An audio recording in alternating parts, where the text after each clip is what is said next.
Danny, nice to meet you. My name's Liam. I'm going to be your counsellor today. Just before we get started, I just want to remind you have signed a consent form to be recorded. And everything's all good with that? Yep, awesome. So, also one more quick thing. There's a really important thing to counselling, and that is confidentiality, which basically means that everything we talk about will be confidential as long as it doesn't, go against these three sort of situations where it wouldn't be completely confidential. The first one would be if I felt as though you were in risk of being harmed, or if someone else was at risk of harm, or if you had been harmed in the past, in whatever you might tell me. The second situation would be if I am required to sort of divulge our records to a court of law in the case of a case in a court.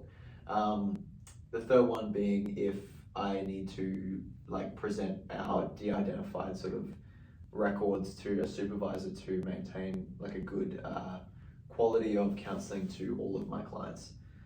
But fortunately most of what we will talk about will be private, and I just want to remind you, you are always in control to tell me whatever you're comfortable telling me, or not telling me whatever you don't feel like telling me. And in any case where it becomes necessary to seek further support for you, we can work together to sort of find whatever works best for helping you out. So on that note, Danny, go ahead, and I would love you, whenever you feel comfortable, to just tell me whatever brought you to counselling today. Well, thanks for seeing me. Of course. Just at the moment, it's a bit tough for me. I've just been made redundant after working at one of my firms for 4 years. And as of 2 weeks ago, I got a job at a petrol station. It's just frustrating. It's really frustrating to me because, who's a man my age and works at a petrol station after working at a law firm.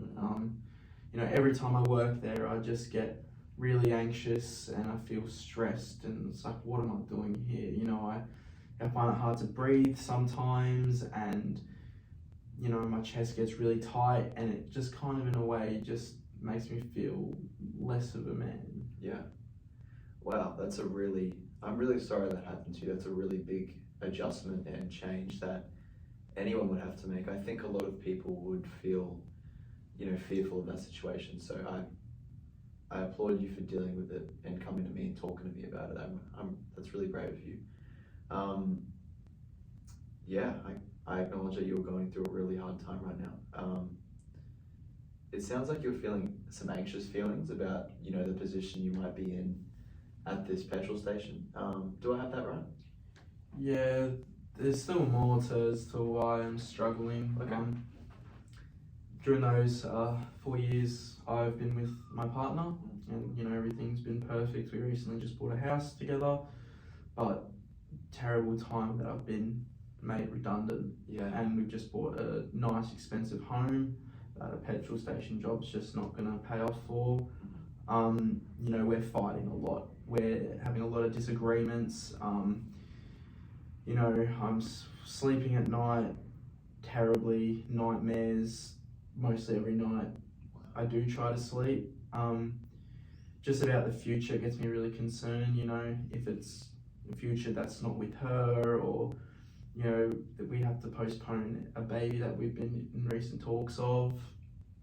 But it just makes me feel like less of a man, that I can't produce for a family now, that that I've just gone from making a lot of money to getting this house, and now I work at a petrol station. It just feels like everything's just falling apart for me. Wow, that's a lot to take in. That sounds like a very, a situation with a lot of avenues of affecting your life. It sounds like a main concern that's kind of erupted from this problem is that the future's quite uncertain right now. It sounds like what I'm hearing is you're feeling uncertain about it, stressed out about that uncertainty as well, which I understand. It's really unfortunate timing with talking of having a baby, and just buying a house recently. I totally understand that this job change is really affecting you, and it sounds like you've put in a good effort in to try and find a sort of another job in this career path, but yeah, I understand that feeling. I think that's something that a lot of people would feel the way you feel about it. It sounds like this job was a really important part of your identity as well, as a man, as you kept saying, which once again, it adds further to your feelings. Like I understand further when you've got this expectation on yourself to provide for your family. I understand that that's a big emotional burden on you to provide for your wife and any kid you might have, like being the sole provider of paying off this house as well. It's really tough, and I'm sorry you're going through that. But now I'd just like to sort of invite you to explain what you would like to get further from this session and from any sessions in the further, like where you'd like to go with that.